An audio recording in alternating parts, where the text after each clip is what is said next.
Hello guys, अस्सलाम वालेकुम। Welcome back to my channel में। मेरा नाम है तौफीक खान थ्री। तो आप लोग देख रहे हो भाई, ये मेरा चैनल है। जल्दी से इसको भी भाई 1 मिलियन पर पहुंचा दो। और इसी तरह मैं वीडियो लाते रहता हूँ। इस वीडियो का लिंक डिस्क्रिप्शन में मिल जाएगा आपको भाई।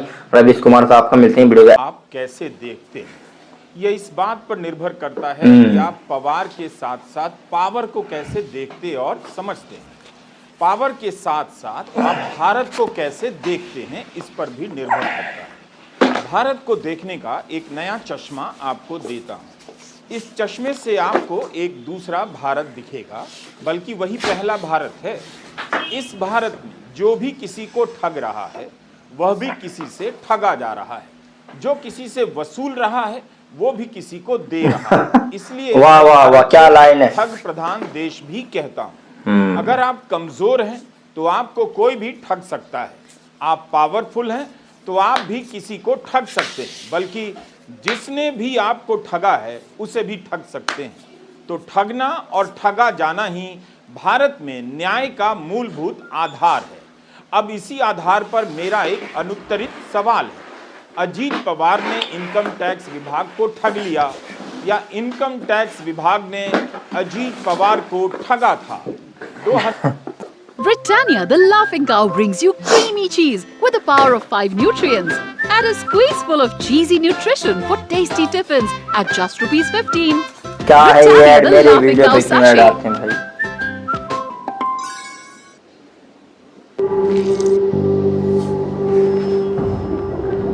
Helps beat sensitivity fast.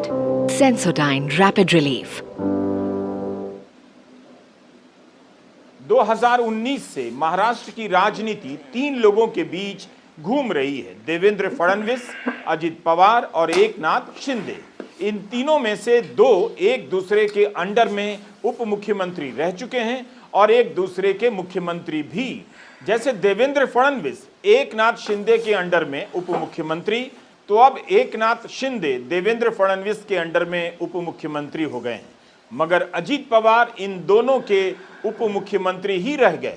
Ajit Pawar ने इस पद पर रहते हुए जो हासिल किया है, वो उन्हें जेल भेजने की धमकी देने वाले देवेंद्र फडणवीस भी हासिल नहीं कर सके, एकनाथ शिंदे भी हासिल नहीं कर सके। आयकर विभाग ने कथित रूप से 1000 करोड़ की संपत्ति जब्त कर ली, लेकिन 3-4 साल बाद अजीत पवार के खिलाफ केस ही बंद कर दिया गया। छापे के वक्त की खबरों को देख रहा था गूगल सर्च के जरिए। तब गोवा में रिसोर्ट, दिल्ली में ऑफिस और घर, और इन सब के अलावा महाराष्ट्र में 27 ठिकानों पर जब्ती हुई थी। इसके पहले, यानी इन छापों के पहले, मुंबई में 184 करोड़ के काले धन के एक मामले में भी उनका नाम आया था।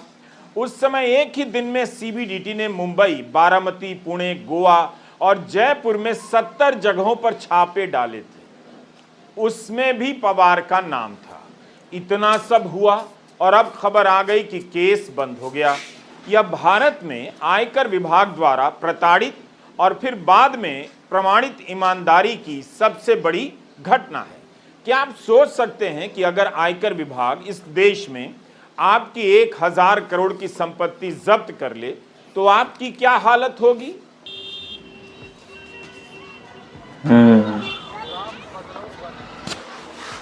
आप लग जाएंगे हर शनिवार, मंगलवार और हर बार कबूतरों को दाना खिलाने। इस वीडियो में तो लोग शौक से दाना खिलाते हुए दिख रहे हैं, लेकिन ऐसी जगहों पर आप देखेंगे कि केस, मुकदमे और जीवन से परेशान लोग कबूतरों को दाना डालने आ रहे हैं। उनकी हालत ये हो जाती है कि कबूतरों को खिलाते खिलाते खुद भी वही दाना खाने लायक हो जाते हैं। भारत के हाई कोर्ट में 62,000 मुकदमे ऐसे हैं जो 30 साल पुराने हैं।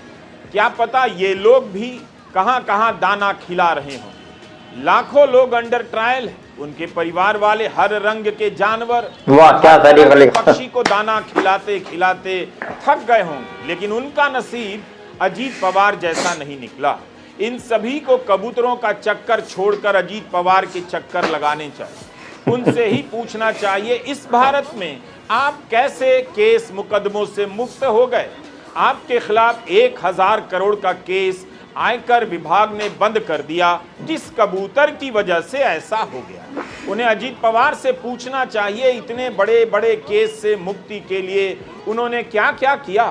क्या कबूतरों को दाना खिलाया या कबूतरों को ही अपना दाना बना लिया?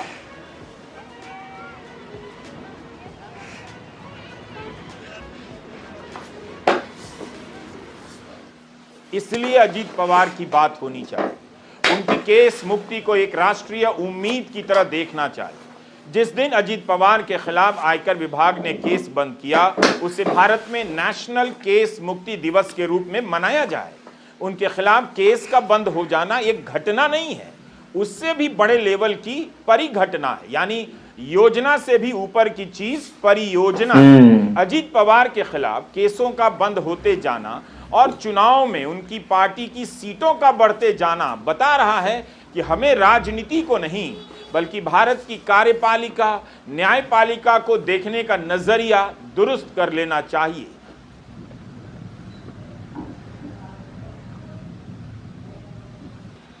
हम जो देख रहे हैं वो दिल्ली यूपी की सीमा गाजीपुर का यह पहाड़ है जहां से किसान दिल्ली नहीं जा सकते और जिसे पार कर राहुल गांधी संभल नहीं जा सकते।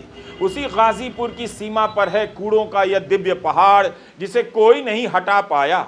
हम भारतीय कूड़ा हटाते नहीं बल्कि कूड़ों को ही अपने संसार का हिस्सा बना लेते हैं। एक मुसलमान आपकी हाउसिंग सोसाइटी में आ जाए तो लोग उसका विरोध करने लग जाते हैं, लेकिन उसी सोसाइटी में कूड़ा कचरा फैला होता है, लोग उसी के साथ जीने लग जाते हैं। तो हम सभी के भीतर गाजीपुर का यह पहाड़ मौजूद है जिस पर चील कौओं का राज है और जिसके बगल से लाखों लोग हर दिन भारत को विश्व गुरु मानते हुए गुजरते जा रहे हैं। जनता इसे समस्या के रूप में नहीं देखती है। कूड़े का यह पहाड़ उसके लिए संभावना है। जितना भी कूड़ा हो उसके बगल में वो जी सकती है, वो मैनेज कर सकती है। सबको यही भारत चाहिए जहां दे लेकर सब मैनेज हो जाए। सबको कूड़ा चाहिए, कूड़े का पहाड़ चाहिए। इसलिए भाई ये पहाड़ मैंने देखा हुआ है करीब से। के बंद होने की कहानी नहीं है। किस्सों में होता होगा कि जज बिक गया, अफसर बिक गया। किस्सों में होता होगा कि जनता 2000 के नोट और 2 बोतल शराब पर बिक गई। हकीकत में कहां होता है? होने दीजिए जो किस्सों में होता है।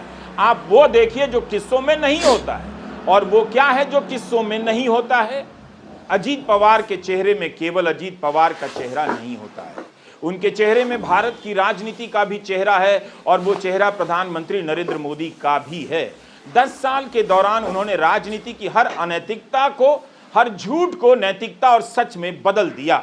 बात केवल वॉशिंग मशीन की नहीं है, वो बात तो सतही है जनता को समझाने के लिए, लेकिन बात उससे भी गहरी है। केस मुकदमे जहां दर्ज होते हैं वहीं से अब बंद होने लगे। नरेंद्र मोदी ही भारत की राजनीति के चीफ जस्टिस हैं और जो चीफ जस्टिस के पद से रिटायर हो रहे हैं वो बस उनकी राजनीति का ही कोई सितार बजाते नजर आते हैं, अंग्रेजी बोलते हुए खप जाते हैं। जब Bro, how was the date? Extra fun. जब उसने मेरे ट्रैवल वीडियोस देखे ओ भाई तब उसने बोला वॉशिंग So मशीन। stunning. क्या बात है। एंड फाइनली भाई साहब जब भी अजीत पवार के खिलाफ केस बंद होता है हाय तौबा मच जाता है। लेकिन आप उन लोगों की नजर से देखिए जो सिस्टम को मैनेज करते हैं और सिस्टम को मैनेज करने में लगा रहता है। उनके लिए इतना बड़ा उदाहरण है। इससे सभी फिक्सरों का हौसला कितना बढ़ गया होगा। वो काफी अच्छी अंग्रेजी बोलते हैं। सारे फिक्सरों की अंग्रेजी टॉप क्लास की होती है इंडिया में। इस घटना के बाद भारत में इतना तो भरोसा किया ही जा सकता है कि आयकर विभाग एक दिन केस बंद भी कर देगा। अगर जब्त कर लिया तब भी जो भी लोग इस टाइम अदालत से निराश हैं, सरकार से निराश हैं, उन सभी को आयकर विभाग से आस रखनी चाहिए। Do you get my point? इस घटना से असम के मुख्यमंत्री हेमंता बिस्वा शर्मा को थोड़ा झटका लग सकता है। झारखंड चुनाव में उनसे पूछा गया आप जिन पर भ्रष्टाचार के आरोप लगाते हैं उन्हीं को बीजेपी में ले आते हैं। हेमंता ने कह दिया हमारी पार्टी में जो भी आए केस नहीं बंद होता है। उन्हें क्या पता था अजीत पवार को लेकर क्या खबर आने वाली है। अरे हमारा ये प्रदेश का सीएम है और मधु कोड़ा एक बहुत बड़ा जनजातीय नेता है, सबको सम्मान करना है हमें। हमारा पार्टी में कोई भी आ गया लेकिन केस विड्रॉ नहीं होगा। ओ केस जैसे प्रधानमंत्री जी ने इशू खड़ा किया है वो इशू रहेगा। हमारा पार्टी में कोई भी ज्वाइन करेगा राजनीतिक दल का हिसाब से हम सबको लेगा जिसका भी जनता का समर्थन होगा, लेकिन कोई। तो भाई फाइनली वीडियो खत्म हो गया है। तो भाई देखो दिल्ली में कचरा जो है वो ढेर पहाड़ से जो लगा हुआ है, तो वो कैसे इतनी जल्दी खत्म होगा, और मेरे तो भाई समझ से बाहर है। और जैसे केजरीवाल साहब कह रहे थे कि भाई जमुना को हम क्या कर देंगे, मतलब पीने वाला पानी बना देंगे उसमें ऐसा करके बोल रहे थे। तो अभी उसका भी मामला नहीं सुलटा है। तो अब काल ये कूड़े का तो मुझे लगना रहा, खैर, और रहने वाले रह ही रहे हैं सब ऐसी। और मैंने भी देखा बहुत करीब से, जब मैं दूर से देख रहा था तो मैं सोच रहा ये क्या है यार, मतलब ये है क्या, मतलब कोई पहाड़ वहाड़ रह गया क्या भाई दिल्ली के अंदर, इतना हो जाता कोई पहाड़ वहाड़ है क्या। तो हम धीरे करीब जाते रहे बाद में पता चला भाई ये तो कचरा है बाद में पता चला ये तो कचरा है भाई। तो ये मैंने देखा हुआ है। और ये भाई दिल्ली में राज कर रहे हैं केजरीवाल साहब। तो भाई इसका कोई संविधान पता नहीं निकला क्या, नहीं निकाला है क्या, निकाला है तो बहुत मुश्किल है, मुझे तो ऐसा लग रहा है। और जैसे बीजेपी के कार्यकर्ता जो है वो तो बहुत सारी मशीन थी, तो लोगों ने मीम बना दिए उन्हें धोने के लिए, अंदर धोल के और बाहर निकाल लें, मतलब ये भी ठीक था तो बीजेपी इस टाइम देखो राज खुल रहे हैं इनके। और मुझे लगता नहीं है कि भाई इस बार बीजेपी आए, मुझे ऐसे लगता है कि इस बार कांग्रेस के ज्यादा पक्ष में हैं लोग। जो मैं आजकल देख रहा हूँ ना, कांग्रेस के पक्ष में ज्यादा लोग आजकल, बीजेपी से मन भर गया।